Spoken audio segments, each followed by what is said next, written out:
నమస్కారం. ఈరోజు మనం ఇంగ్లీష్లో ఒక ముఖ్యమైన విషయం గురించి తెలుసుకుందాం. సులభంగా ఉంటుంది. అవునండి.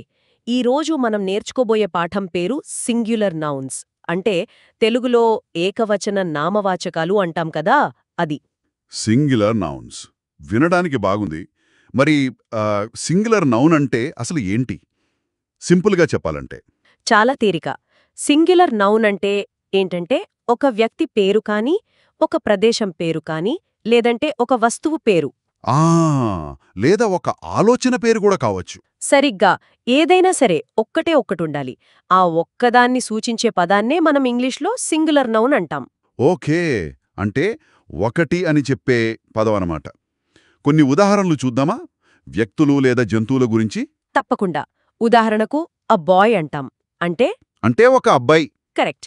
అలాగే అ గర్ల్ అంటే ఒక అమ్మాయి. మ్, ఇంకా అ డాగ్ అంటే ఒక కుక్క. అంతే. చూసారా? ఇవన్నీ కూడా ఒక్కరిని లేదా ఒక జంతువును మాత్రమే చెబుతున్నాయి. ఒక అనేది ముఖ్యమిక్కడ. అర్థమైంది. మరి వస్తువులు, ప్రదేశాల సంగతేంటి? వాటిక్కూడా ఇలాగే ఉంటుందా? అవును, ఖచ్చితంగా. వాటిక్కూడా ఇదే నియమం. ఇప్పుడు ఎ హౌస్ అనుకోండి. అంటే ఒక ఇళ్ళు, ఆ ఎ ట్రీ, ఒక చెట్టు, ఎ బుక్. ఒక పుస్తకం. సరిగా చెప్పారు. ఇవన్నీ కూడా ఒక్క వస్తువును లేదా ఒక్క ప్రదేశాన్ని మాత్రమే తెలియజేస్తున్నాయి. అంటే ముఖ్యంగా గుర్తుపెట్టుకోవాల్సిందేంటంటే సింగులర్ నౌన్ ఎప్పుడూ ఒకే ఒక్కటున్నప్పుడు వాడతాం. అంతే కదా? అవును, అదే సారమైన నియమం. ఒకటి కన్నా ఎక్కువ ఉంటే అది వేరే పదమవుతుంది. అది మనం తర్వాత నేర్చుకుందాం. ప్రస్తుతానికి సింగ్యులర్ అంటే ఒకటి. ఇక్కడ ఇంకో విషయం గమనించాను. ఈ సింగులర్ నౌన్స్ ముందు అంటే బాయ్, గర్ల్, డాగ్, హౌస్ లాంటి పదాల ముందు ఏ అని వాడుతున్నాం కదా? అవును, చాలా మంచి పాయింట్ అది. ఇంగ్లీష్లో ఒక అని చెప్పడానికి మనం ఆ నౌన్ అంటే ఆ నామవాచకం ముందు ఏ అనే చిన్న పదాన్ని పెడతాం. ఆ ఏ అని. కొన్నిసార్లు యాన్ అని కూడా వాడతారని విన్నాను. నిజమే. ఏ ఎప్పుడు వాడాలి, యాన్ ఎప్పుడు వాడాలి అనేది ఇంకో చిన్న నియమం మీద ఆధారపడి ఉంటుంది. కానీ ప్రస్తుతానికి మనం చూసిన ఉదాహరణల్లో ఏ వాడాం. ఏ బాయ్, ఏ డాగ్, ఏ హౌస్ ఇలా.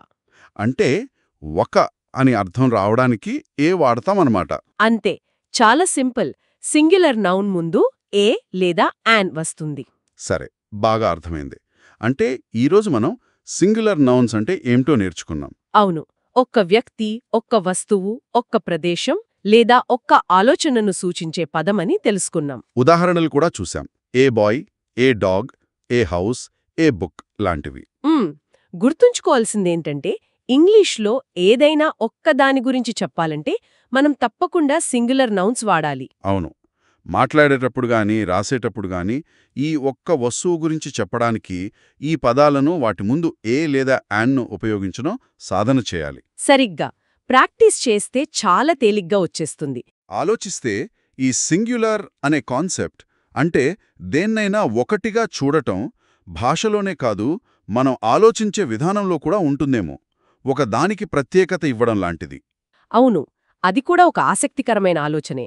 భాష మన ఆలోచనలను ఎలా ప్రభావితం చేస్తుందో చెప్పడానికి ఇదొక చిన్న ఉదాహరణ కావచ్చు.